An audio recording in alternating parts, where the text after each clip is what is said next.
Halo teman-teman, balik lagi sama aku Frisa Tarigan di acara Podcast, tempatnya opini kamu. Nah, kalau misalkan di episode kemarin kita udah sama dua permata yang cantik dan ganteng, kita sekarang di episode ini kita mau ganti ya Kak? Betul. Bosen lah, kemarin mereka ada 2 episode ya kan? Bener. Kita butuh wajah baru yang lebih fresh. Nah, sekarang kita mau kenalan dulu kali ya sama abang yang ganteng ini dan cewek yang cantik ini. Mungkin dari abang yang ganteng dulu deh, boleh dikenalin namanya, terus dari runggun mana? Oke Kak. Yang semangat, smile. Oh. Oke. Jadi thank you Kak Sela. Aku Yoga, aku marga Perangin-Angin, Beberapa Bukit. Aku dari Runggun, Jakarta Pusat. Woi. Tepuk tangannya dong teman-teman. Single, Bang Yoga? Masih single. Apanya? Oh, permata. berat ya? Masih permata. Kok berat sih? Oh, berat. Kirain apa namanya kompleks relationship-nya, karena banyak semua cabangnya ada. Oh gitu ya. Kalau yang cantik ini? Halo, nama aku Cecil, baru sembiring maha dari sama kayak Bangga, Jakarta Pusat. Yeay. Kalau ini udah sold out ya teman-teman. Iya. Belum tentu. Wais. Belum tentu ya, Bisa ditikung. masih ada tikungan ya. Oke, kalau kemarin kita udah bahas tentang rasa kecewa secara general ya Kak Indah. Betul. Nah sekarang kita mau lebih spesifik sedikit nih tentang rasa kecewanya, dan kita mungkin akan lebih ngulik tentang dalam sudut pandang Alkitab kali ya. Wow. Nah Berat maka ya? dari itu pertanyaan pertama kayaknya ngasih tetap ke bintang tamu lah. ntar jawabannya Kak Indah yang bagus di copy paste Ya, lagi. aduh. Nah aku mungkin mau nanya dulu kali ya sama Bang Yoga. Kalau misalkan Bang Yoga sendiri kan pasti di dalam kehidupannya pernah ngerasa kecewa kan? Apa nggak pernah? Lupa sih mungkin karena udah Wuis. mengampuni ya pendeta ya. Waduh. Asik banget. Ngeri banget. Kalau Menarik nih. kalau yang namanya manusia udah pasti pernah lah Kak. Namanya juga Manusia. Manusia. Kembali. Pernah nggak pernah? Sampai saat ini masih manusia ya? Masih. Nah kalau gitu menurut Bang Yoga sendiri nih, kecewa tuh apa sih? Kalau kecewa sih menurut aku standar sih kayak karena kan nanti kalau salah koreksi ya Kak boleh Wah, ya. santai aja. Ini bukan ujian. Enggak, kali aja PA gitu. Jadi kalau aku sih sebenarnya kekecewaan itu berasal dari harapan sih sebenarnya, kurang lebih sama kayak di episode 1 ya gitu ya. Kalau mereka bahasanya ekspektasi, kalau aku bahasanya harapan gitu. Jadi maksudnya itu harapan adalah ketika aku sudah menetapkan ntar gue mau begini deh, terus kemudian kalau misalnya nggak kecapai mau gini gitu, mau pilihan A atau pilihan B begitu. Nah terus ternyata itu nggak sesuai dengan apa yang didapatkan begitu, nggak sesuai dengan apa yang sudah aku rencanain sebelumnya. Makanya sebenarnya kalau aku sebagai manusia lagi ya, harapan itu sebenarnya akar dari segala kesakitan ataupun kekecewaan gitu sih Kak aku. Jadi intinya itu tadi, jadi semuanya berawal dari harapan gitu aja. Cecil udah pening Iya, banget. kayak apa ya Apalagi konsepnya? yang Dan diambil garap jawabannya ya, gitu. semuanya diambil gitu. Jadi berarti Bang Yoga tuh salah satu orang yang suka berharap ya? Dulu kali ya. Wis. Kalau Sampai sekarang nggak ada harapan? Mungkin udah mati rasa kali. Astaga, Enggak. sedih kali. Karena mungkin bukan nggak ada harapan, cuman lebih ke kayak ini Kak. Karena udah lebih sering kali ya, karena udah lebih sering kecewa, jadi kayak udah nggak mau berharap lagi. Sebenarnya itu salah juga ya kemudian. Udah babak belur sama realita ya? Betul. Jadi ya udahlah, go ahead aja. Maksudnya kayak Let it flow. let it flow gitu aja. Oke, kalau Cecil gimana? Please jangan bilang seperti episode berikutnya atau sebelumnya, sama kayak Bang Yoga please. Oke. Cari yang beda dikit Tunjukkan aja. kalau kamu kan suka sharing-sharing firman Tuhan, tunjukkan dong itu dong. Kayaknya kalau kecewa itu adalah perasaan kita sebagai manusia, di mana kenyataan atau keadaan tuh kita nggak suka atau ya kita nggak mau itu terjadi, tapi terjadi nyatanya. Itu makanya kita ada perasaan timbullah kecewa gitu. Itu masih sama tapi beda kalimat ya. Karena untuk sesuatu yang nggak bisa kita kontrol ya. Betul. Contoh kayak kamu sekarang. Haus. Iya nah. Langsung kayak hening gitu ya kan? Bingung guys. Nah kalau misalkan nih, tadi kan aku udah pernah nanya sama Kak Indah soal kecewa menurut Kak Indah. Nah sekarang aku mau nanya nih, kalau misalkan menurut pandangan Alkitab tuh kan sebenarnya kecewa tuh seperti apa sih? Karena kita pun tahu Tuhan aja itu pernah ngerasain kecewa waktu dia ada di dunia manusia gitu. Nah, kalau misalkan dari pandangan Alkitab sendiri tuh kecewa tuh apa sih Kak? Ya kecewa itu ya perasaan gitu ya. Jadi ya tetap itu kondisi emosi seseorang, kondisi mental seseorang gitu. Jadi kalau aku nggak inget ya ayatnya di mana, tapi kalau ngelihat perjalanan Yesus ya dia kan juga menunjukkan kekecewaannya ketika dia membalik meja di rumah Tuhan gitu ya, ketika orang-orang justru berjualan saat itu. Terus di saat yang sama dia juga kecewa dengan orang-orang yang mengaku paham hukum Taurat, paham firman Tuhan, tapi perilaku mereka justru menghakimi dan segala macam. Makanya perumpamaan orang Samaria, perumpamaan janda miskin dan segala macam itu dimunculkan untuk mematahkan stigma bahwa harusnya semakin kita diberikan keistimewaan, diberikan talenta, diberikan berkat, kecerdasan, harusnya tidak menindas orang lain gitu. Nah, ini kan bentuk kekecewaan. Ini lagi-lagi sudut pandang saya ya, membaca teks-teks Alkitab ini. Jadi ini sebuah perjanjian baru itu, perjalanan pelayanan Yesus itu sebenarnya sebuah narasi yang lahir dari kekecewaan, lahir dari sebuah ekspektasi yang tidak berjalan sesuai dengan kehendak Allah gitu. Dan di saat yang sama harapan juga tidak tercapai gitu. Jadi kalau kita mau melihat apa yang dilakukan Yesus, itu adalah hasil dari kekecewaan Allah terhadap bangsa Israel yang berulang kali melakukan dosa, melakukan penindasan, perbudakan dan segala macam. Sehingga Allah sendiri kemudian turun menjadi pribadi Yesus, dan kemudian ketika Yesus naik ke surga, kita mempercayai Trinitas, maka Roh Kudus itu yang membantu kita mengelola kekecewaan yang kita hadapi di dunia ini gitu. Jadi bentuk pribadi yang ketiga ini adalah wujud kehadiran Allah dengan segala dinamika kehidupannya gitu. Jadi kalau dibilang apa sih sudut pandang Tuhan, lagi-lagi I'm not the speaker of God, aku bukan nabi, aku hanya orang yang belajar teologi gitu ya, tapi itu sudut pandangku untuk melihat, oh ternyata apa yang Yesus lakukan adalah sebuah berangkat dari sebuah kekecewaan terhadap manusia yang berdosa gitu. Jadi makanya Yesus itu bisa jadi orang yang menebus manusia yang sesungguhnya ilahi dan sesungguhnya manusiawi, itu menebus kita di kayu salib gitu. Wah, berat ya? Nah, aku mau nanya nih, kalau aku tuh ngerasa rasa kecewa itu sebenarnya muncul karena kita tuh punya perasaan yang attach akan suatu hal. Betul. Atau suatu kondisi, kita segitu cintanya, segitu Betul. pedulinya sama suatu hal atau kondisi yang kita inginkan tersebut.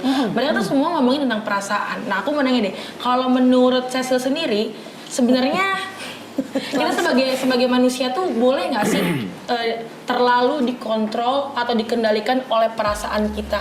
Oke. Karena kan tadi aku bilang kecewa itu kan bentuk ekspresi perasaan kan? Betul.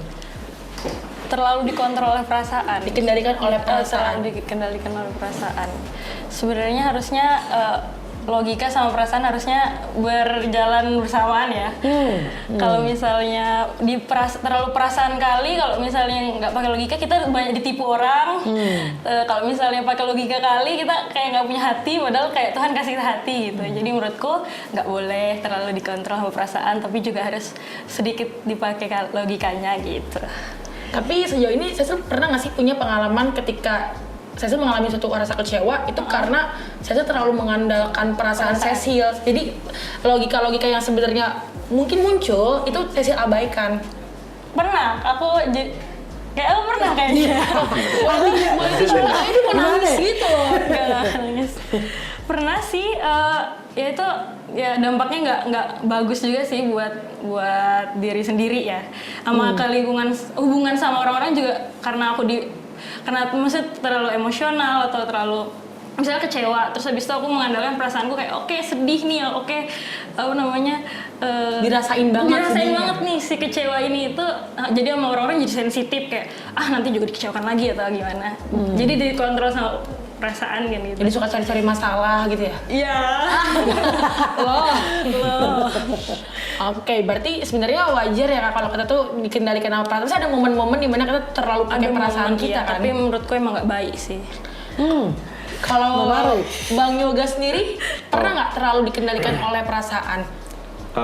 Kalau aku sih sering, maksudnya mungkin karena emosian juga ya, bukan emosian tapi mungkin karena emosinya berbarengan dengan apa yang terjadi pada saat itu, jadinya yang seharusnya terjadi, jadi maksudnya gini, yang seharusnya aku tidak lakuin hal itu ke orang yang lain, aku lakuin karena apa yang tadi aku sudah dapatkan dari orang yang berbeda.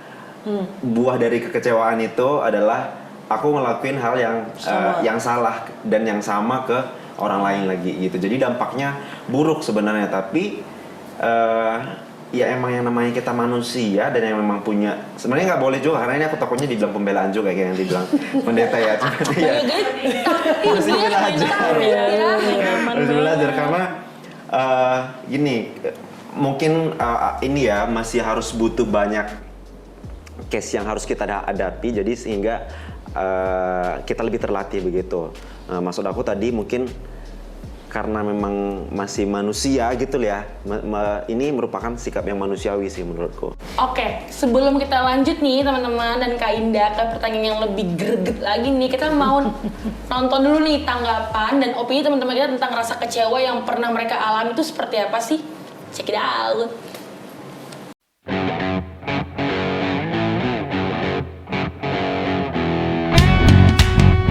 Halo Bang, kenalin Bang. Halo. Nama gue Nathan dari Runggun Tanjung Priok. Aku Nata juga nih, dari Pamulang. Oke Bang. Jadi kita mau bahas tentang kecewa nih Bang. Nah, jadi yang pertama mau kutanya, Abang pernah nggak sih Bang ngerasa kecewa sama orang? Dan boleh ceritain nggak sedikit aja Bang, spill kecewaan itu kayak gimana? Semua orang pasti pernah kecewa, justru nggak mungkin nggak pernah kecewa. Dan kalau dibilang kecewa sama orang, pernah. Bahkan kecewa sama diri sendiri juga pernah. Kecewa sama orang tuh ya sebenarnya salah kita juga sih, kayak kita terlalu berharap sama orang. Oke. Ya gue juga terlalu berharap sama orang, terus ternyata yang kita harapkan itu tidak terjadi gitu, tidak terjadi dalam hidup kita. Mungkin kita berharap banyak dia bisa bantu kita, atau nggak berharap kita bisa bareng dia selamanya, atau nggak kita berharap bisa ngelakuin banyak hal-hal yang manis bareng-bareng gitu. Dan karena harapan itulah akhirnya kita semua manusia ngerasain kecewa sih. Pernah. Jadi kita tuh nggak bisa untuk berharap penuhnya sama manusia. Betul, ya, Bang, betul, benar banget sama kata-kata yang kayak jangan pernah naruh harapan sama manusia. Nah, karena itu sumber utama kecewaan ya Bang. Benar. Oke. Dan terus gue mau nanya nih Bang, gimana sih Bang cara lo ngadepin rasa kecewa lo sama orang? Kalau misalnya ngadepin secara kecewa sama orang ya, dari kontrol diri dulu sih. Kontrol diri itu ketika kecewa dan emosi itu naik, tensi itu naik, lo cuma perlu tarik nafas yang panjang, hembusin lagi, dan ulangin secara terus-menerus. Dan selalu lihat sisi positifnya. Setiap kecewaan yang datang ke lo, pasti ada positifnya yang Tuhan kasih. Baik itu cepat ataupun lambat. Itu sih yang gue alami. Jadi kita harus benar-benar kalau misalnya saat lagi kecewa, kita harus kontrol diri kita ya Bang. Betul. Karena dari emosi itu bakal datang hal-hal yang lebih besar lagi gitu. Oh, iya. Dan apa sih Bang menurut lo arti pengampunan? Saat lo kecewa sama orang berarti kita harus mengampuni dong Bang. Betul. Dan pengampunan itu apa sih arti buat lo Bang? Arti pengampunan buat gue ya, ini dalam banget. Dan ini gue pegang teguh banget. Pengampunan itu berarti gue bisa berdamai sama diri gue sendiri. Itu sih. Berarti kita sekecewa kita sama orang, dan yang utama kita harus maafin diri kita sendiri. Betul. Dan yang terakhir nih Bang, ada nggak sih Bang yang lu mau omongin dan apa yang mau lu sampaikan sama orang yang udah buat lu kecewa sekarang gitu? Kayak udah yang dulu-dulu pernah ngecewain lu, apa yang mau lu bilang sama mereka? Gue cuman mau nyampein, gue bukan kecewa sama lo, dan maaf juga kalau seandainya ekspektasinya terlalu berlebihan dan berharap banyak. Kita sebenarnya tidak sama-sama mengecewakan juga. Jadi memang takdir dan jalan Tuhannya aja udah seperti itu, dan semua orang yang datang di hidup kita itu pasti akan jadi pelajaran atau enggak jadi teman hidup. Jadi semua orang ada waktunya dan semua waktu ada orangnya. Berarti yang bisa kita ambil berarti kata lo tadi Bang, berarti kita harus mengampuni diri kita dulu sendiri. Yes. Kita harus mengampuni orang yang udah ngecewain kita walaupun itu kayak sakit buat kita ya. Betul. Bang? Oke Bang, terima kasih ya Bang ya. Oke, siap. Udah kelar nih Bang. Bujur Nathan, Bujur Tanjung Bang, Priuk. Bang, halo Bang, Halo. Nathan. Daniel. Aku dari Rungu Tanjung Priok, Abang dari mana? Tiga Raksa Bang. Oh, Tiga Raksa. Jadi aku mau nanya ke Abang nih tentang kecewa Bang ya. Iya. Yang pertama aku mau nanya, Abang pernah nggak sih ngerasa kecewa sama orang lain dan boleh di-spill nggak? Pernah. Kecewa. Waktu itu aku ini sih Bang, lagi tugas besar tuh. Hah? Tugas besar di kampus kayak buat nilai UAS. Terus itu kan per kelompok ya. Nah, kebetulan kelompoknya tuh satu kelompok berdua, aku sama temanku. Adalah namanya si A ini kan. Jadi ya kayak ini Bang, si A itu kerjaannya ngilang ya. Jadi kalau misalnya kayak tugas-tugas gitu aku yang ngerjain. Nah, terus dosennya masalahnya dia nggak nilai kayak individu gitu, jadi kalau nilai tuh langsung kelompok. Langsung kelompok. Biasanya kan kalau dosen nilai, kalau dosen tanya kan, kalau dosen nilai misalnya ditanya persentase per orangnya kan. Nah ini enggak, dia langsung berkelompok. Jadi kayak aku tuh kayak ngerasa udah gue yang ngerjain, gue yang ngumpulin, dia dapat nilai juga gitu. Oke. Jadi Abang ngerasa kecewa. Jadi Abang yang ngerjain sendiri padahal kita tuh berkelompok ya Bang. Aku mau nanya lagi nih Bang. Gimana sih cara Abang menghadapi rasa kecewa ke orang yang Abang lakuin tuh apa sih? Paling kalau aku sih Bang ngelakuin kayak hobiku aja sih Bang, yang seneng-seneng lah pokoknya sampai aku bisa ngelupain rasa kesel aku sama dia gitu sih. Oke. Kalau kita kecewa sama orang, berarti kita harus ada suatu saat kita mengampuni seseorang dong. Iya. Ya kan? Nah, gimana sih cara kita mengampuni seseorang Bang? Kalau mengampuni ya Bang, sebenarnya aku tuh bukan tipe orang yang cepat dendam Bang. Jadi kayak lambat, perlahan-perlahan gitu aku bakal bisa memaafkan sih Bang. Jadi emang udah dari ininya aku. Jadi Abang nggak pendendam, tapi Abang saat kecewa sama orang, kita masih tetap bisa untuk mengampuni seseorang ya Bang? Iya. Oke nih Bang, ini pertanyaan terakhir. Ada nggak orang yang Abang sudah ampuni dan apa yang Abang mau sampaikan sama orang itu? Sebut nama ya? Terserah Bang. Oke, buat ini orangnya juga nggak bakal nonton sih. Buat Ridwan yang gua nggak tahu lu udah semester berapa sih, kayaknya masih semester 1, udah ngulang berapa kali semester lu. Ya udahlah ya, gua maafin lu, gua udah lupain semua kesalahan lu. Tapi setidaknya lu minta maaf kayak ngomong gitu ke gua. Tapi Bang untuk sekarang udah mengampuni dia? Iya, sudah. 100% ya Bang? 100%. Oke Bang, ini udah habis nih Bang pertanyaan kita. Sebelumnya terima kasih ya Bang ya. Iya, sama-sama. Terima kasih, Bang.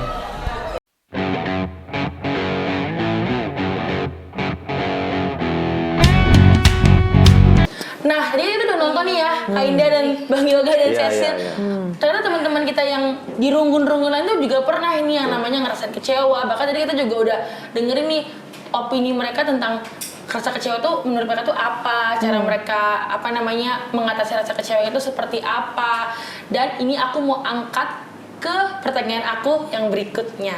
Kayak tadi aku bilang, kecewa itu kan perasaan ya, Iya. munculnya dari perasaan karena kita mungkin terlalu attach atau suka peduli dan mencintai suatu keadaan ataupun suatu harapan.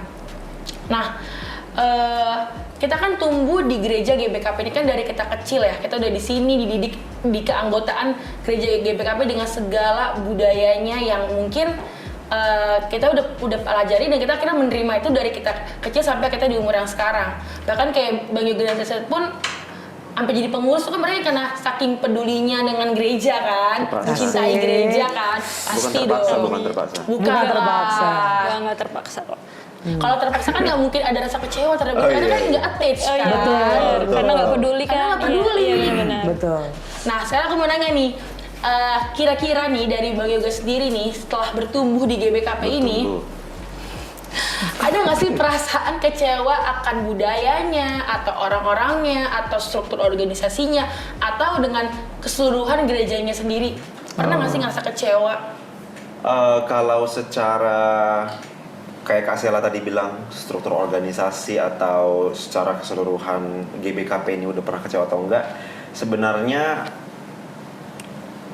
enggak, karena gini, itu kan memang sudah menjadi aturannya sinode kita akan begitu ya. Jadi yang namanya aku kecewa dengan konsep GBKP seperti apa itu enggak, cuman mungkin aku bawa satu case aja ya yang baru-baru ini kali ya, kekecewaan bukan terhadap GBKP-nya, karena aku lebih kecewa terhadap orangnya gitu Kak, individunya di dalam gitu. Kalau secara sinodenya enggak sama sekali. Jadi gini, baru-baru ini tuh ada event khusus untuk Permata, Intis Nasional. Ya kita tahu lah namanya Cimpa begitu ya. Kebetulan kita berangkat dari Jakarta Pusat dan teman-teman kita sebagian besar dari kelas Jakarta Banten berangkat ke Sukamakmur begitulah. Terus kemudian sepengetahuan aku ini tuh periode di mana teman-teman kelas Jakarta Kalimantan yang paling rame ikut event Permata di luar Jabodetabek lah begitu ya. Nah artinya gini, Jakarta Kalimantan atau Jakarta Banten? Jakarta Banten. Aku tadi bilangnya apa Kak? Jakarta Kalimantan. Oh sorry Sentabi. Betul. Oke. Nah, jadi kenapa mereka bisa seantusias itu untuk ikut acara itu? Aku nggak salah kan tadi sebut brandnya, nggak apa-apa lah ya. udah okay kesebut lah. juga. Nggak apa-apa. Itu urusan Apa perlu kita sensor? Ya, jadi ini disclaimer aja. Untuk disclaimer, kesalahan ini tanggung oleh individu yang berbicara. Nggak ada yang bercanda, ini kan mau sharing ya, buat jadi pembelajaran ke depannya.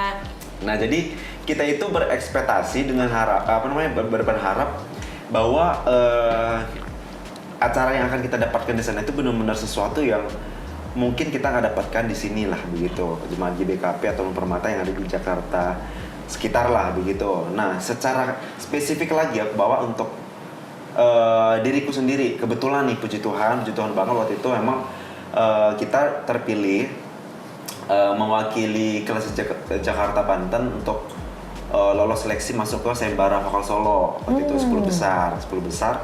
Dan sebelumnya sudah diseleksi beberapa kali seleksi secara online, terpilihlah 10 orang se-GBKP lah bisa dibilang itu. Jadi yang 10 besar itu nampil secara live di hari H-nya begitulah Kak.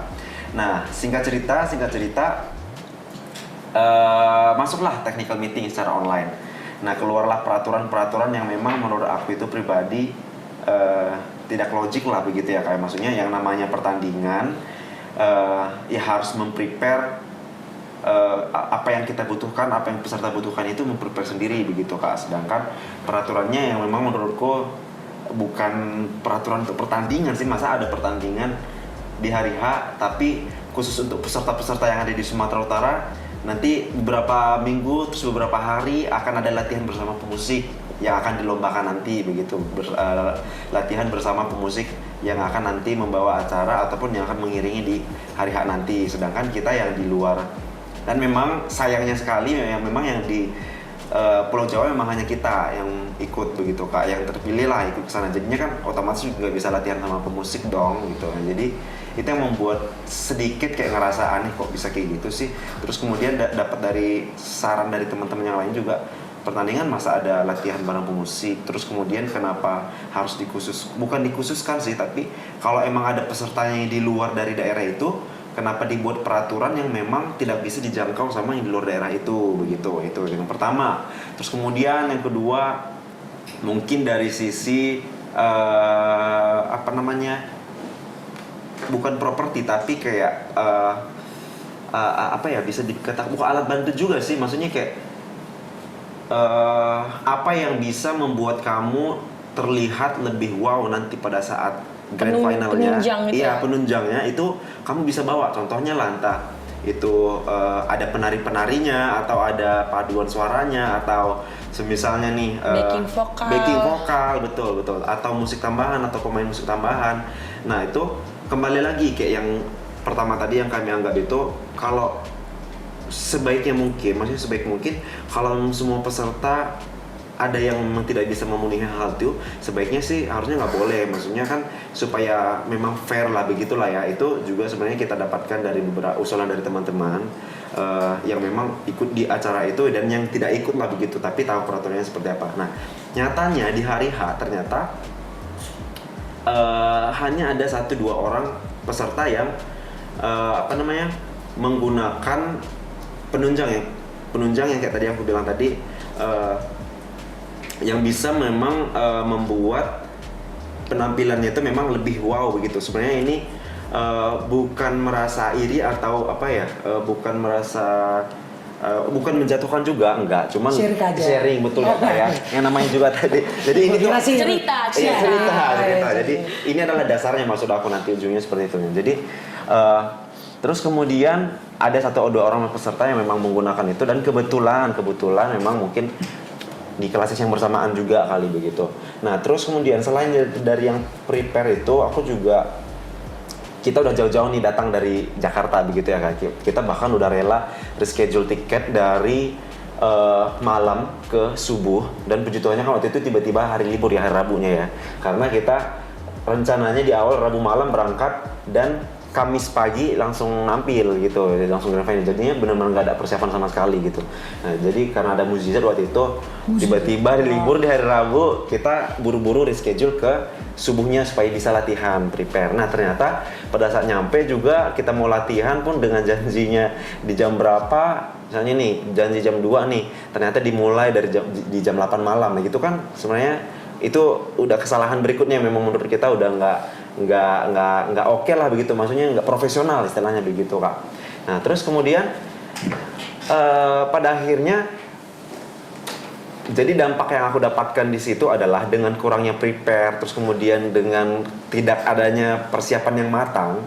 Jadi pada saat hari H kita nampil itu, ya itu hasilnya sangat kurang memuaskan lah begitu. Nah, maksud aku tadi gini Kak, dari awal sebenarnya kita nggak ada memasang harapan yang terlalu tinggi begitu ya, karena takutnya kekecewaan itu sangat dalam begitu. Jadi memang benar terjadi dan tidak sesuai dengan harapan juga hasilnya begitu.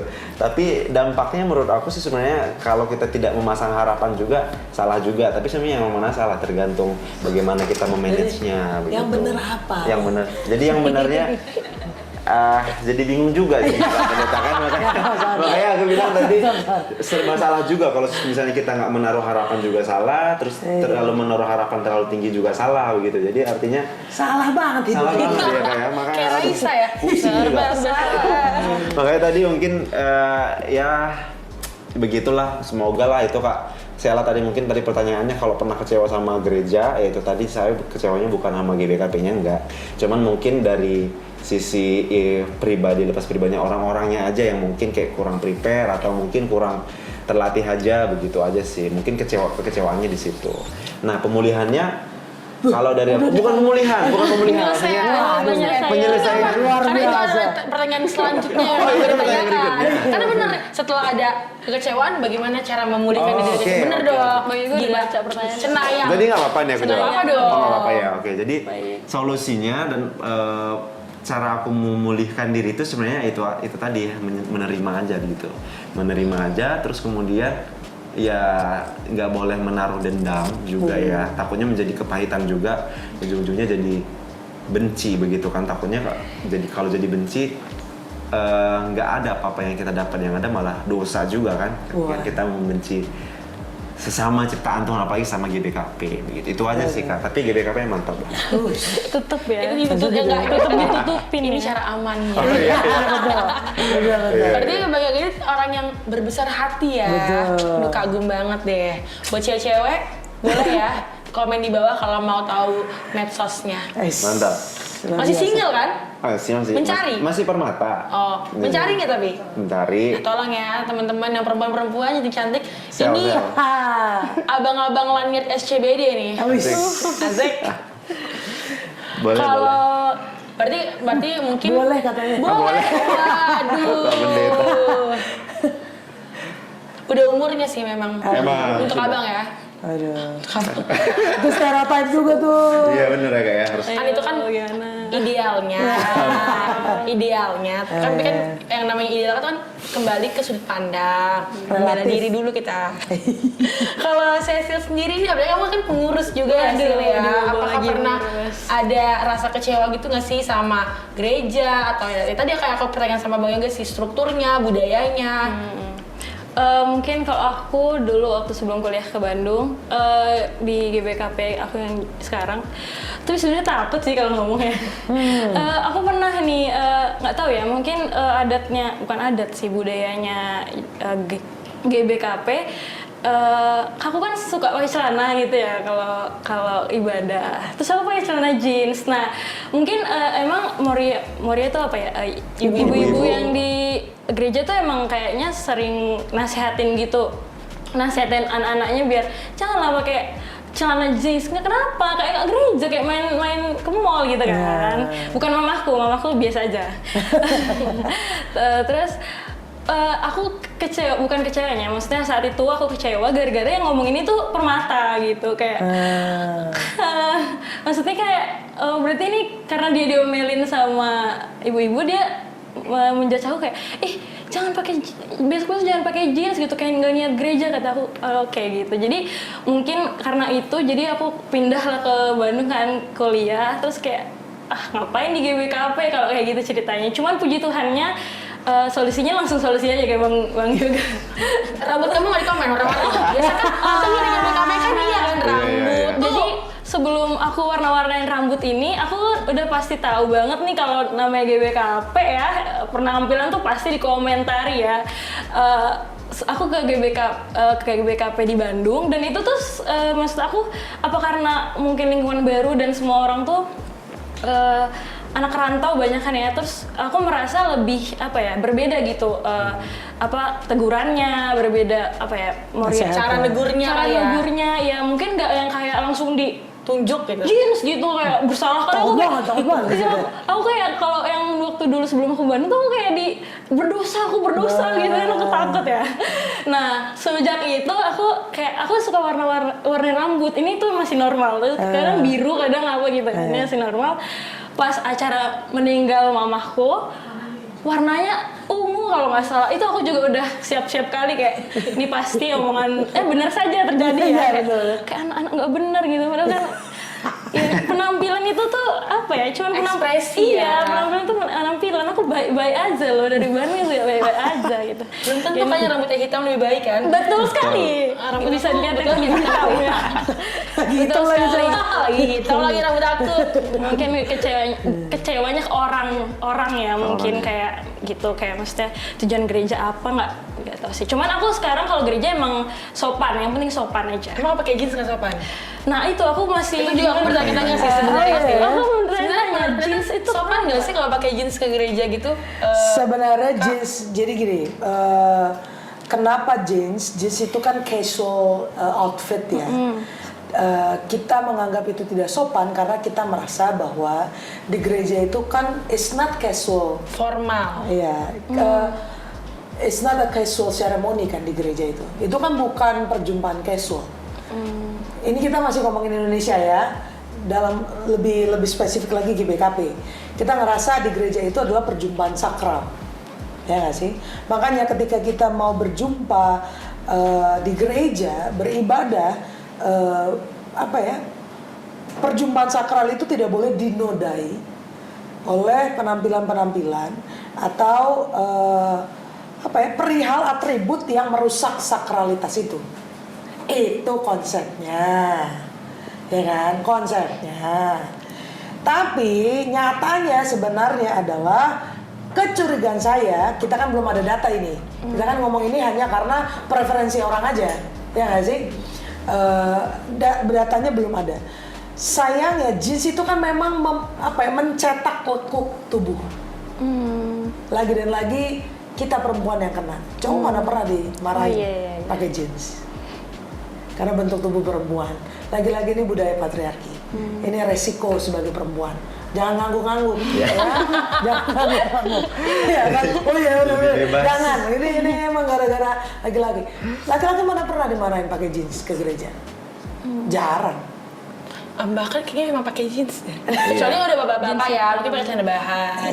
Gitu. Nah, artinya lagi dan lagi ada dua masalah di sini. Yang pertama soal sakralitas itu, yang kedua perempuan.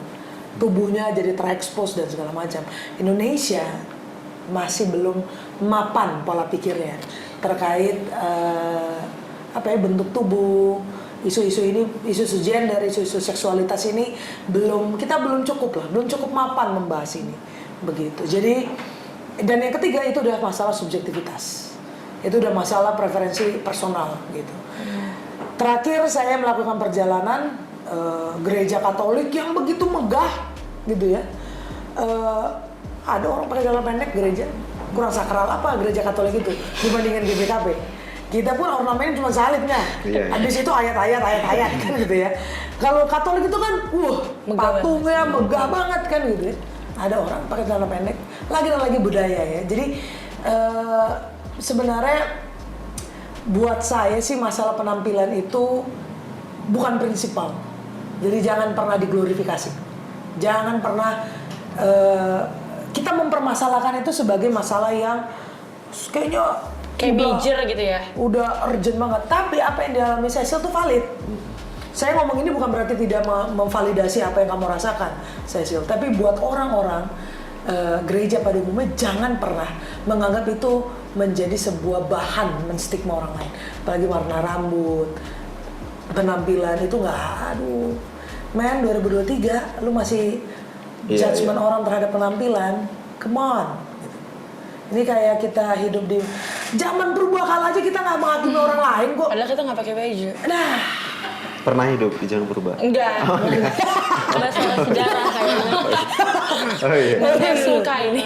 Kan Adam dan Hawa kan juga kan dulu nggak pakai baju. oh nggak tahu gue kalau ada mama. Iya, itu lagi ya. Aku selalu salah ininya. Gitu. Itu sih kalau soal jeans ya. Gitu. Oke, kalau misalkan Kak Indah sendiri, aduh ngomongnya, tapi aku bingung Indah. Kalau Kak Indah sendiri pernah nggak sih? Karena kan sebagai pendeta ya kan, pasti kan ibaratnya berkomunikasi, bersinggungannya tuh pasti lebih sering dibandingkan kita yang permata-permata ini. Mungkin kita bisa kayak memilih, udahlah nggak usah jadi pengurus, lebih cuek. Jadi nggak ada kewajiban untuk bersinggungan itu. Nah kalau Kak Indah sebagai pendeta kan mau nggak mau, suka nggak suka pasti bersinggungan kan. Exactly. Nah, pernah nggak sih Kak mengalami rasa kecewa itu? Aku jadi pendeta ya karena kecewa. Ingin melakukan perubahan gitu? Betul. Jadi dulu SMP itu aku main drum di GBI. Aku ikut youth-nya GBI Kamboja Depok waktu itu.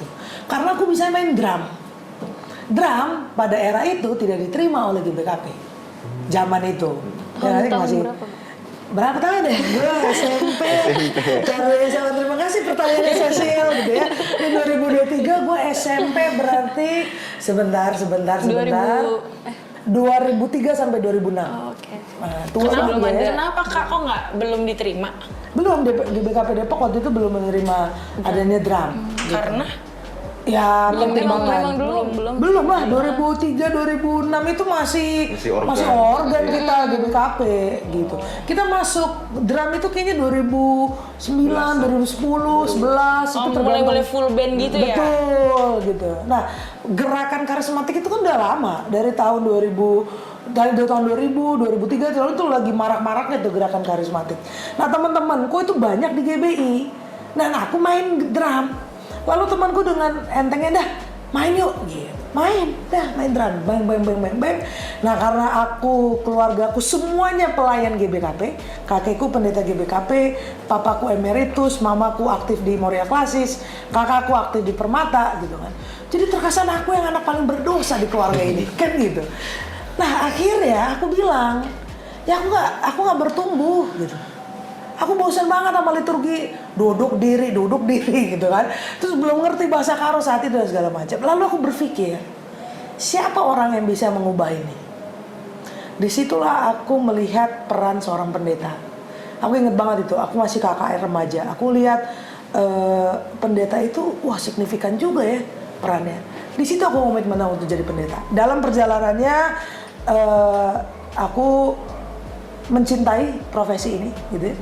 Aku suka sekali menjadi pendeta. Aku suka sekali belajar teologi, makanya aku masih punya mimpi untuk lanjut studi. Dan di saat yang sama ketika aku sudah jadi pendeta, apakah tidak ada kekecewaan? Ada. Tapi aku masih ingat pengalamanku yang awal itu. Pengalamanku ketika remaja itu. Di situ aku sadar ya nggak apa-apa. Justru pengalaman kekecewaan itu membuat aku semakin menguji cintaku terhadap gereja ini. Gitu. Karena inget tujuannya. Betul. Ingat panggilan Tuhannya, ingat sentuhan Tuhannya, ingat bagaimana Tuhan yang tidak pernah meninggalkan dan segala macam. Gitu. Jadi kalau dibilang apakah aku tidak pernah kecewa sama gereja, ya kecewa. Dalam hal liturgi sampai sekarang. Iya. Sampai sekarang. Kalau masalah liturgi itu kita masih PR besar lah, gitu ya. Kita kebanyakan jadi KW-nya karismatik kok. Iya. Kan gitu. Kayak di tengah-tengah kayak mau enggak mau enggak gitu. Enggak juga sih lah. Oh enggak juga. Enggak juga di tengah-tengah. Perhatiin deh. Kita kalau mau mengundang pemuda pasti cuma praise and worship. Itu punya siapa? Itu bukan punya GBKP dan itu nggak di tengah-tengah. Itu punya karismatik. Itu punya karismatik. Berarti kita emang mencoba menjadi seperti mereka. Jadi tawaran saya waktu itu ketika menjadi pengurus Permata Runggun adalah kita fusion praise and worship tapi pakai keteng-keteng. Oh. Nah itu langsung ada drum ya kan. Apa namanya praise and worship tapi pakai apa nih? Kulcapi. Kulcapi. Di mix gitu ya. Di mix gitu. Aku minta waktu itu jangan pakai drum, pakai gendang. Jadi di Depok saat itu. Oh iya. Jadi gitu. Karena dia ngeliat ada pencempraan budayanya. Betul. Ada, jadi berkompromi sebenarnya sih. Jadi Kompensasi itu baru tengah-tengah. Ini kan enggak. Kita udah semua full band. Itu bukan tradisi GBKP. Kalau nggak gitu ya, sorry ya kak. ya. Silakan. Takutnya justru ini kak, anak-anak pemuda kita justru pada lari kan. Capek kalau lari. Maksudnya Jangan keluar dari GBKP begitu. Jadi Kenapa? bosan sama liturgi kita. Oh nggak apa-apa. Tentang Silakan. Stella. Silakan. Enggak bilang Oh, enggak. Silakan pakai praise and worship. Oh iya. Tapi sudah berapa lama kita pakai praise and worship? Nggak ada kreativitas yang lain kan? Iya. Nah itu challenge gitu ya. Saya selalu berpikir oke, nggak apa-apa. Kalau memang ini metode yang masih relevan, use it gitu. Pergunakan. Tapi mau sampai kapan? Masa nggak ada metode kreativitas di situ? Aku kadang kangen sih, mesti kayak apa budaya karonya di pemuda. Sepakat. Kadang. Gitu. Saya emang ada drum lagi tiba-tiba. Saya tuh emang masih muda ya, masih tergolong permata gitu ya. Tapi jiwa saya ini jiwa orang tua sekali. Saya lebih suka ibadah meditasi, lebih suka dengerin kulcapi. Nggak tahu kenapa ya. Kalau ada orang main kulcapi, terus lagunya Yesus Tuhanku Jaminisa, wah itu udah pasti nangis. Udah pasti nangis. Mau dia fales nyanyinya, mau dia nggak sepadan dengan song leader yang lain, sering kan kayak gitu ya. Sering. Di BBKB kan gitu. Salah nada. Salah nada. Mau sound sistemnya nggak jelas. Tapi kalau dia udah main kulcapi, Yesus Tuhanku Jaminisa, udah deh. Gue udah pasti nangis gitu. Di situ gue ngerasa bahwa jangan-jangan cara menyentuh orang itu tidak sesulit itu kok, gitu. Tapi menghadirkan Tuhan dengan kreativitas yang ada aja gitu. Jadi jangan takut dulu mikirin permatanya yang lari, gitu. Sedain aja dulu berbagai macam metode, baru kita evaluasi, deng. Karena pasti akan ada yang cocok. Pasti, gitu. Wah, karena aku juga kurang paham lagu-lagu itu, mohon maaf, aku hanya bisa. Betul. Mohon maaf. Oke, berarti kalau gitu penyelesaian dari kekecewaan Kak Indah sendiri itu dengan Kak Indah mempelajari dan jadi pendeta. Betul. Tadi aku belum nanya ke Cecil. Kamu cara penyelesaiannya ketika kamu kecewa itu gimana sih? Oke, yang masalah tadi ya Bang? Iya, Yang masalah tadi. kekecewaan kamu tadi terhadap Masalah jeans, individunya. rambut. Terhadap individunya aku maafin aja sih. Maafin aja. Karena ternyata apa ya, maksudnya ada kayak GBKB Bandung Pusat atau sekarang sih maksudnya banyak orang yang ya udah nggak apa-apa, yang penting sopan gitu. Tertutup, iya. Kan aku juga ke gereja nggak pakai yang tank topan gitu kan. Masuk angin. Iya kan. Di depan kebanyakan udah pakai Udah AC, masuk iya. angin. Iya betul. Iya, selagi Roti gitu. Iya. enggak kan itu pasti dibedakan lah mau jalan sama gereja. Sama jalan sama abang. Pasti sama abang.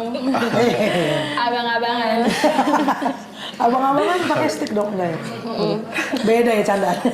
Ketua PK. Iya udah skip makanya. Candaan orang tua kan. Ya udah. Berarti saya sedang yoga ini nih ya, berbesar hati. Iya, memang besar hati kami memang. Wis. Nggak pilih lain kan? Itu lebih tertekan ya. Bukan ya besar udah, hati gitu. Ya udah Bener-bener. maafkan aja. Biar soalnya kalau aku nggak maafin kepikiran gak sih Kak? Kayak Kalau Ya aku nggak tahu sih, pikiran lo gimana. tergantung kamu sih. Kalau aku di komentar kayak gitu, aku lebih nggak peduli sih. Orang lebih gak peduli ya? Enggak kan, soalnya berarti Kak Sela gak peduli kan sama orang ini kan? Kalau aku kan Iya. peduli gitu Karena aku ceritanya. ngerasa, ya udah aku tetap keren, so what? Gitu. Iya, wow. Cuaks gitu ya. Gitu. Menarik. Nah,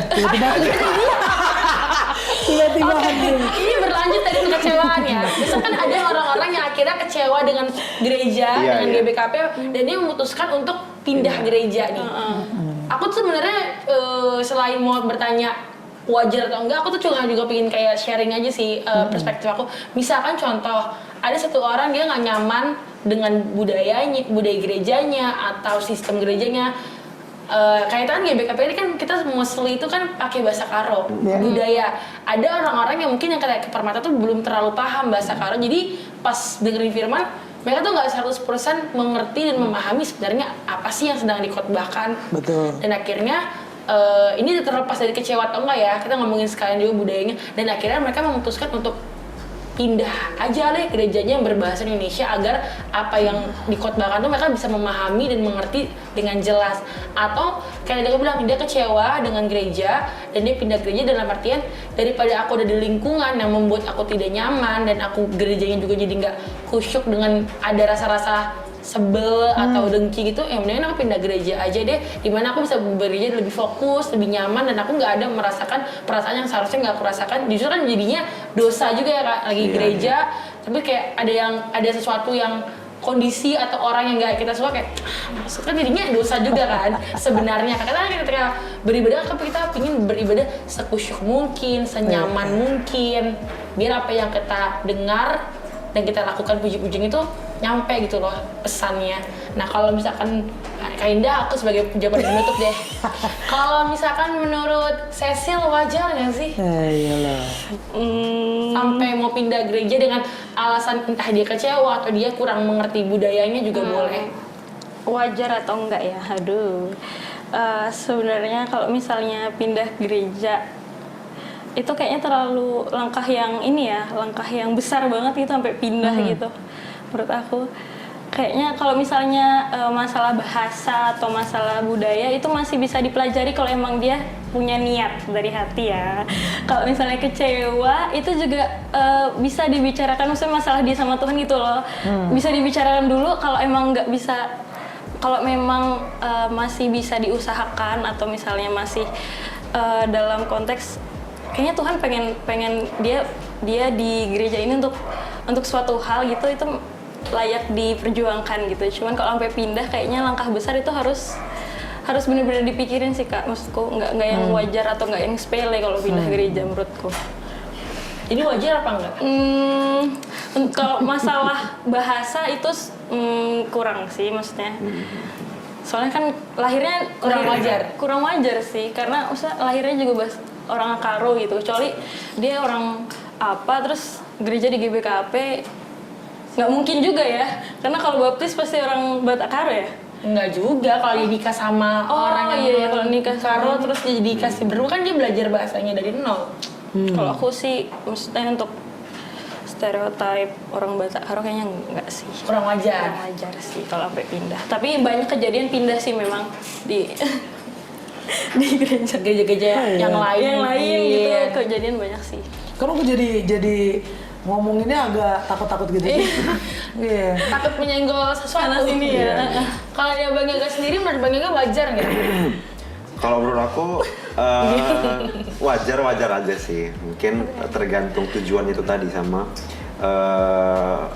penyebabnya dia sampai mau berpindah keanggotaan itu apa. Mungkin itu dia pribadi lah begitu. Sama satu lagi tergantung tujuannya. Lo kenapa harus pindah toh? Sebenarnya Tuhan di gereja ini sama Tuhan di gereja ini juga sama Tuhannya begitulah. Makanya tadi aku bilang mungkin tergantung tujuannya begitu. Kalau anak muda sekarang sih mereka sampai mau pindah itu mungkin karena gereja mereka lebih asik, lebih full band, terus kemudian lebih khotbah pendeta yang lebih menusuk begitu, lebih dapat, lebih kena, lebih realistis sama yang dia hadapin begitu sih. Sedangkan kan kalau kita udah terstruktur begitu, jadi udah disusun memang kalau misalnya minggu ini sampai minggu ini bahan khotbahnya ini, bisa aja kan itu mungkin lagi nggak relate sama yang dia hadapi pada saat itu. Nah, jadi dia mungkin pindah ke gereja yang mungkin menurutnya pendeta mereka lebih paham sama kehidupanku begitu. Jadi menurut aku wajar tapi tergantung itu tadi tujuannya. Tapi kalau pribadi udah menjadi hukum sih, maksudnya sudah menjadi hukum kita lah begitu di keluarga. Maksudnya lu lahir di GBKP, lu sebagai orang Karo, terus kemudian lu mau pindah lagi, mau ke gereja lain, mau ngapain, tujuannya apa begitu. Sebenarnya ya itu tadi, yang lebih salahnya lagi, aku nggak tahu masalah alirannya seperti apa ya, tapi yang lebih salahnya lagi, kita itu keluar dari selain dari gereja kita memilih gereja yang mungkin berbeda aliran sama kita begitu. Seperti yang kita ketahui kan kayak GBKP ini kan dia ke Calvinis ya kayak ya ke Calvinis mungkin, terus kemudian kita pindah ke karismatik atau yang mungkin menggunakan bahasa roh yang sebenarnya kita itu nggak ngerti juga kan, maksudnya kita itu dapetin dari mana gitu. Itu yang mungkin salah gitu menurut aku takutnya kayak salah tujuan begitu sih Kak. Jadi kamu sekarang udah pindah kemana? Enggak ya, aku nggak pindah gereja dong. Tanjung Priok Pride ya. Karena menurut aku beribadah dan Tuhan itu ada di mana aja. Betul. Wow. Jadi besok ibadah di mana sih? 2 kali ibadahnya pagi dan sore. Jadi ya benar. Tapi Kak Sel, sorry. Secara pribadi sebenarnya aku nggak menutup kemungkinan juga untuk gereja ke gereja lain, tapi bukan Untuk pindah jadi anggotanya. betul kan? enggak. Tapi mungkin kayak lebih ke mengambil Experience nggak sih? betul, experience yang mungkin Bisa diterapkan di gereja Betul kita. sekali. Misalkan di Betul. sini, lagu-lagunya mereka bagus benar. nih. Betul, Kita belum betul. pernah dengar, tapi karena gereja di situ kita dengar lagunya, kita Yap. bisa pakai lagu itu buat ibadah KP kita, Betul PA banget, kita. Jadi sebenarnya bukan maksudnya bukan pindah, mungkin lebih Jajan gitu. jajan mungkin emang Jajan. mau mengalami experience ibadah yang agak berbeda dari yang sebenarnya kita udah lakuin setiap minggu. benar. Apalagi nanti di satu padukan kayak yang dibilang Kak Pendeta, aku juga sama Kak Pendeta kita. Jadi kalau misalnya ibadahnya itu udah pakai alat musik karo itu lebih dapat gitu sih, lebih kerasa gitu. Makanya kayak kita pergi ke gereja ini untuk ambil ilmu praise and worship-nya seperti apa, terus kemudian balik ke GBKP di satu padukan dengan kebudayaan. Nah, itu mungkin menurutku itulah yang kalau misalnya tujuanku gereja ke orang lain, tapi bukan pindah kan.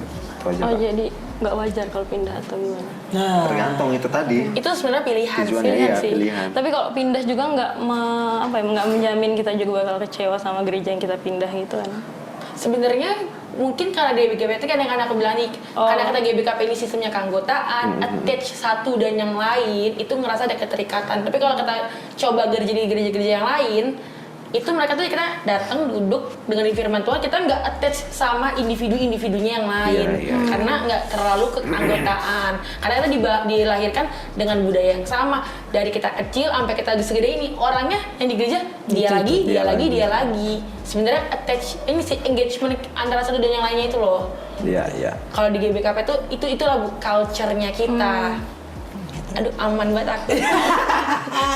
Iya. Kalau misalkan Kak Indah sendiri gimana? Setelah pandangan kakak dan mungkin kakak juga mau ngerespon apa yang udah dijawab sama Bang Yoga dan Cecil. Tadi aku sampai nyari ya apa arti kata wajar, gitu ya. Wajar ini kan sesuatu yang reasonable, beralasan, berargumen, biasa, gitu ya. Nah pertanyaannya adalah apakah fenomena pindah gereja itu hal yang biasa di GBKP? Menurut hemat saya, kecurigaan saya, kita ini nggak berani pindah, cuma berani jajan. gitu. Karena ketika kita pindah tepat, kita akan berurusan dengan administrasi, kita akan berurusan dengan attachment gitu. Kalau sekalinya pindah dengan dari GBKP, jelas kita nggak akan mendapatkan pelayanan, kita tidak akan mendapatkan diakonia dan segala macam. Ini sebuah buat hemat saya ya, sebuah kebaikan gereja-gereja harus mainstream gitu. Teman-teman tahu nggak, selama COVID puluhan sampai hampir ratusan gereja karismatik tutup. Tapi gereja-gereja harus mainstream menguat gitu. Dia lebih bertahan, bahkan lebih resilience karena keanggotaannya. Jadi memang di GBKP ini, culture kita ini kan bukan hanya, kita ini kan tidak hanya mengakomodasi nilai spiritual ya, tapi kita juga mengakomodasi nilai budaya. Nilai budaya ini yang menjadikan gereja-gereja seperti HKBP, GBKP, GKPI, GKJ, GKPS dan segala macam ini bertahan gitu ya. Kita ngomongin bertahannya dulu nih. Kita nggak ngomongin orang yang bergereja berapa, kan gitu ya. Kalau kita ngomongin orang yang bergereja berapa ya kalah. Secara data jelas kalah gitu. Jadi apakah ini wajar? Kan gitu pertanyaannya, apakah kemudian ini hal yang dimaklumkan gitu? Hemat saya, keanggotaan gereja Jakarta justru bertambah, nggak pernah berkurang gitu. Nampaknya mental kita itu bukan mental pindah, cuman mental jajan gitu.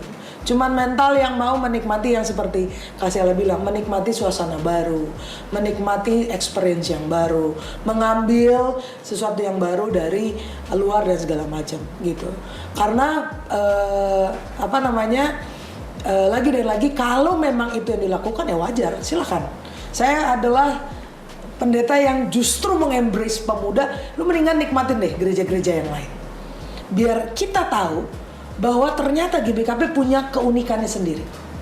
Kalau kita nggak punya studi banding ke gereja yang lain, kita jadi orang yang konservatif.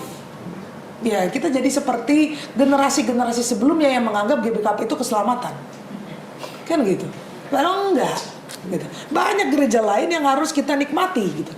Tapi ini mental yang harus dijaga. Jangan jadikan kita harus kayak gereja lain dong. Ya tar dulu, sabar. Gitu. Bukan berarti lu sekali ke gereja karismatik tiba-tiba Tanjung Priuk harus seperti gereja itu. Ya kagak cuy. Slow man gitu. Lu jangan ngegas, santai aja gitu. Jadi bagaimana mental? Jadi gini, pertanyaan saya paling sederhana lah, ketika lu bergereja lu ngapain sih? Kalau lu cuma nyari kesalahan, cuma nyari kenyamanan, jangan ke gereja, ke diskotik, ke restoran. Gitu. Gereja itu tempat lu ditempah, tempat lu merasa tidak nyaman, merasa gelisah. Ketika kita merasakan kegelisahan, di situ ada pertumbuhan. Gitu. Jadi kalau gereja hanya untuk menyenangkan, kayaknya kita perlu mempertanyakan apa arti gereja, apa arti beribadah, gitu ya. Kalau saya merasa ketika Tuhan menyentuh pasti ada kegelisahan. Nggak mungkin kalau Tuhan menyentuh tidak ada perubahan, ini bukan Tuhan yang nyentuh gitu. Entah siapa gitu ya nyentuh, entah Yogi gitu ya nyentuh gitu kan. Artinya gitu. Jadi pertanyaannya kembali, apakah wajar pindah gereja atas dasar kekecewaan? Buat saya tidak wajar. Karena kemudian kita hanya mengulang siklus kekecewaan itu sendiri gitu. Itu yang pertama. Yang kedua, ketika kita pindah hanya karena kecewa, berarti kita harus menguji diri kita, menilik tujuannya apa sih bergereja? Apa sih arti beribadah buat kamu? Gitu. Apakah beribadah hanya pleasing the ear, sugar coating? Hati-hati gitu ya. Ketika kita beriman sama Tuhan, kita maunya dibentuk. Kalau mau dibentuk ya jadi bejana, bakal banyak tempahan gitu. Dan itu pasti tidak menyenangkan gitu ya. Dan yang ketiga adalah silahkan pindah gereja, tapi penuh dengan cinta gitu ya, bukan atas dasar kekecewaan. Kita nggak pernah menolak orang untuk lebih bertumbuh di tempat lain. Silahkan, saya percaya apa kata Sela, Tuhan itu ada di mana-mana. Dan saya lebih percaya Tuhan itu hadir bukan hanya di gereja. Gitu. Jadi pertumbuhan yang paling real itu di keseharian, bukan di gereja. Gereja cuma berapa jam sih? Podcast kita ini udah berjam-jam gitu kan. Jadi jangan sampai kita sebagai kita yang punya logika ini mengotak-ngotakkan karya Tuhan. Ya kalau nanti dalam perjalanan waktu ketika saya studi misalnya ke luar negeri gitu, terus saya jadinya lebih nyaman di gereja Katolik dan mereka menerima saya, lalu saya nggak boleh, saya pendeta GBKP nggak boleh nih ke gereja Katolik gitu. Ya selama saya di sana ya saya akan berkontribusi misalnya di gereja yang berbeda aliran, dan itu nggak ada yang salah, gitu, nggak ada yang salah. Yang salah adalah ketika kita membandingkan semuanya ini, lalu hanya mencari mana yang benar, mana yang salah. Dan itu tugasnya itu penghakiman seperti itu cuma punya Tuhan. Kasihanlah Tuhan, jangan kita ambil kerjaannya. Kerjaan kita pun nggak selesai gitu ya. Jadi nggak usah diambil lagi kerjaan Kita aja bikin frustasi. Iya, gitu. Jadi biarkan itu Tuhan yang bekerja. Jadi kalau mau pindah gereja silahkan, tapi penuh dengan cinta, gitu Tuh ya. Kak, denger. Kok jadi kaget Sel gitu ya? Jadi aku terus. Gitu ya. Kayak gitu. Itu pendapatku Sel. Oke. Sangat dalam. Karena bingung mau merasa apa. Iya, benar. Nah, kalau aku sih berarti ngelihat ya dari teman-teman dan Kak Indah sendiri ini juga menanggapi rasa kecewa terhadap gereja itu dengan cara yang positif, berbesar hati, memaafkan, bahkan Kak Indah sampai akhirnya memilih untuk menjadi pendeta untuk bisa melakukan perubahan terhadap gereja untuk gereja yang jadi lebih baik. Dan impiannya. Tapi kan semua itu kan seperti menaiki anak tangga ya. Betul. Satu-satu. Nah, kalau aku juga jadi belajar juga bahwa apapun yang kita mau lakukan untuk beribadah tuh sebenarnya selama tujuannya baik, ya kita lakukannya itu dengan sukacita, dengan cinta, itu valid aja untuk dilakukan. Betul. So, jadi aku mau ngucapin terima kasih nih Thank you. untuk Kak Indah, Bang Yoga Terima dan kasih. Cecil yang udah mau meluangkan waktunya ngobrol-ngobrol tentang kecewa yang lebih dalam lagi. Nih kita ngebahas kecewa dalam lingkungan yang sangat dekat dengan kita, itu gereja dan GBKP. Betul. So, jangan lupa untuk saksiin terus podcast dan share, like, komen, dan jangan lupa juga kalau misalkan kan kepo banget, nyalain tuh loncengnya biar tiap kita upload video baru, kalian tuh dapat notifikasinya. Tepuk tangan dulu dong. Sampai ketemu di episode selanjutnya. Aku, Kak Indah, Bang Yoga dan Cecil pamit undur diri dulu. Dadah.